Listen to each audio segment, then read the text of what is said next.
तो चलिए उस बीच एक बड़ी खबर आपको उत्तर प्रदेश से बता दें। जो इस वक्त की बड़ी खबर उत्तर प्रदेश से आ रही है। लखनऊ में बूथ अध्यक्षों का क्रम। यूपी के दौरे पर राष्ट्रीय अध्यक्ष जगत प्रकाश नड्डा हैं और इस बीच बड़ी खबर इसी दौरे से जुड़ी। नड्डा के यूपी दौरे का आज दूसरा दिन है। जेपी नड्डा ने मंच से संबोधित भी किया है। बड़ी खबर इस बीच जेपी नड्डा के दौरे से जुड़ी। बूथ अध्यक्षों को अब जेपी नड्डा मंत्र देंगे। बीजेपी छोड़ सभी पार्टियों में परिवारवाद, ये बात जेपी नड्डा ने मंच से कही। और बीजेपी में परिवारवाद नहीं चलता है, ये बात जेपी नड्डा ने कही।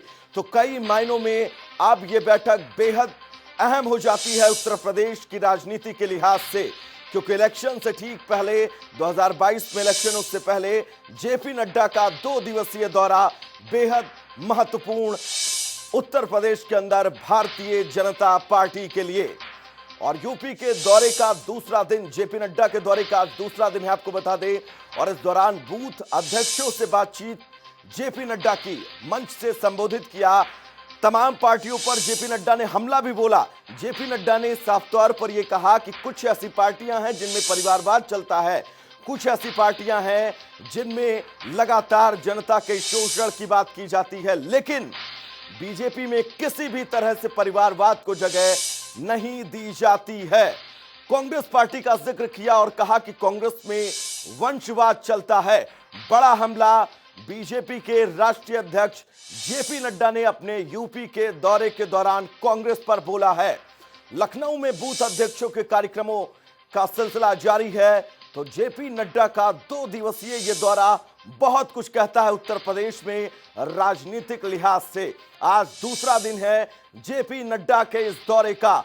जेपी नड्डा ने मंच से संबोधित किया और मंच से संबोधित करते हुए जेपी नड्डा ने यह साफ तौर पर कहा कि सिर्फ और सिर्फ बीजेपी यानी कि भारतीय जनता पार्टी ऐसी पार्टी है जिसके अंदर परिवारवाद नहीं है, और सभी पार्टियों के अंदर परिवारवाद है।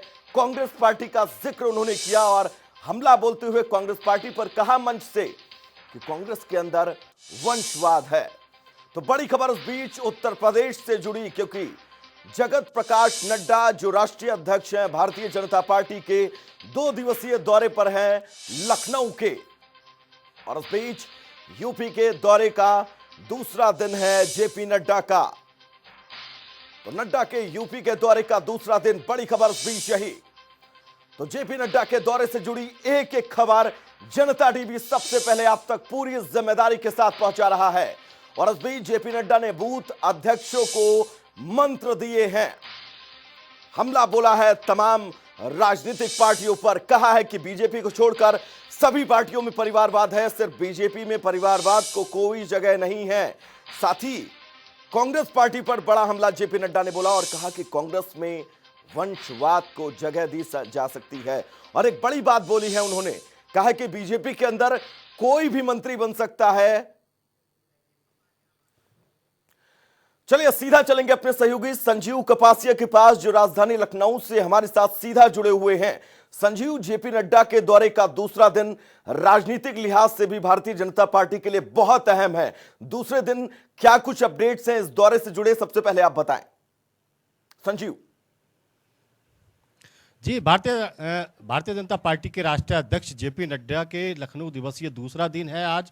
और आप देखेंगे कि जेपी नड्डा और मुख्यमंत्री योगी आदित्यनाथ अभी अभी प्रदेश भाजपा के कार्यालय पर पहुंचे हैं, जहां पर वो अवध और कानपुर क्षेत्र के तमाम पार्टी के पदाधिकारियों के साथ बैठक करेंगे। आपको बता दें कि ये वो अवध क्षेत्र है जहां पर भगवान श्री राम का भव्य और दिव्य मंदिर बनेगा। इसको लेकर भारतीय जनता पार्टी की तमाम तैयारियां हैं। भविष्य आप समझिए कि भारतीय जनता पार्टी, बीएचपी और आरएसएस के लोग हर घर में चंदा लेने राम मंदिर के लिए जाएंगे। कितना बड़ा ये पूरी तरह से मिशन होगा, हर घर को कनेक्ट किया जाएगा। भारतीय जनता पार्टी के रणनीतिक लिहाज से बात करें तो उत्तर प्रदेश सियासी लिहाज से बहुत महत्वपूर्ण स्टेट है। 403 विधायक हैं, जबकि 80 जो लोकसभा सांसद हैं वो उत्तर प्रदेश से आते हैं। तो ऐसे में भारतीय जनता पार्टी की पूरी स्ट्रेटजी है कि उत्तर प्रदेश में 2022 के विधानसभा चुनावों में सरकार रिपीट करे।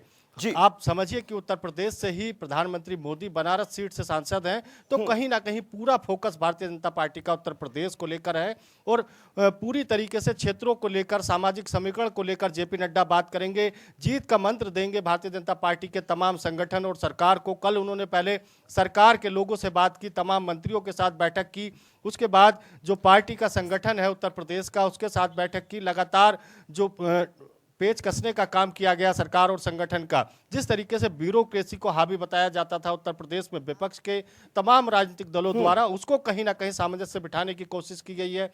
एक तमाम जो चर्चाएं हैं राजनीतिक फिजाओं में तैर रही थी भविष्य जिस अरविंद शर्मा को लेकर, अरविंद शर्मा की भूमिका उत्तर प्रदेश में क्या होने वाली है, इसको लेकर भी पटापेक्ष होने वाला है और खास तौर से मंत्रिमंडल विस्तार को लेकर भी चर्चा हो सकती है। संजीव, एक चीज मैं आपसे समझना चाहूंगा, जेपी नड्डा का ये 2 दिवसीय दौरा, क्या ये समझा जाए कि भारतीय जनता पार्टी ने 2022 के चुनाव से पहले अब शंखनाद कर दिया है? भविष्य देखिए, भारतीय जनता पार्टी एक ऐसा दल है जो एक चुनाव खत्म होने के बाद अगले चुनाव की तैयारी कर देता है और यही वजह है कि भारतीय जनता पार्टी छोटे से बड़े सभी चुनावों को बड़ी गंभीरता के साथ लेती है। पंचायत चुनाव होने वाले हैं, गांवों की सरकार तय करेगी कि उत्तर प्रदेश के मुख्यमंत्री कुर्सी पर कौन बैठेगा। तो कहीं ना कहीं आप समझिए, मुख्यमंत्री योगी आदित्यनाथ हैदराबाद पंचायतों के चुनावों में प्रचार के लिए जाते हैं, तो अपने खुद के उत्तर प्रदेश में जब पंचायत चुनाव होंगे तो किस स्तर से भारतीय जनता पार्टी का संगठन, सरकार और तमाम लोग पूरी तरीके से एक कार्यकर्ता जुटेगा। तो कहीं ना कहीं 2022 की तैयारियों पर चर्चा होगी। भारतीय जनता पार्टी चाहती है कि 300 प्लस सीटें उत्तर प्रदेश में जीती जाएं, तो इसको लेकर रणनीति भी बनानी होगी। डिजास्टर मैनेजमेंट जो भारतीय जनता पार्टी का है वो अपने आप में बेहतरीन है, बेमिसाल है और इसको लेकर भारतीय जनता पार्टी 2022 के विधानसभा चुनावों और पंचायत चुनावों में लेकर जाएगी और कहीं ना कहीं फतह करने का काम करेगी। संजीव, बूथ अध्यक्षों का कार्यक्रम ये साफ तौर पर संकेत करता है कि बीजेपी अब ग्राउंड जीरो पर अपनी पार्टी को मजबूत करने की कोशिशों में है और उसी के चलते जेपी नड्डा ने आज ये जो बैठक बुलाई है बूथ अध्यक्षों की, इस लिहाज से इसको देखा जा सकता है। बिल्कुल, देखिए, बूथ अध्यक्षों की बात करें तो भारतीय जनता पार्टी का जीत का मूल मंत्र यही है, बूथ मजबूत तो भारतीय जनता पार्टी जीतेगी। अब समझिए, आप बूथ के नीचे भी भारतीय जनता पार्टी जा चुकी है। पन्ना प्रमुख, वोटर लिस्ट में जितने पन्ने होते हैं, एक पन्ने का एक प्रमुख भारतीय जनता पार्टी ने बनाया है। तो भारतीय जनता पार्टी का जो सांगठनिक ढांचा है वो कहीं ना कहीं पूरी तरह मजबूत है। इसको लेकर भारतीय जनता पार्टी पूरी तरह से संवेदनशील नजर आती है। भाजपा अपने संगठन के बलबूते पर ही पूरे देश में तमाम चुनाव वाकई संजीव, जेपी नड्डा के इस दूसरे दौरे पर क्या कुछ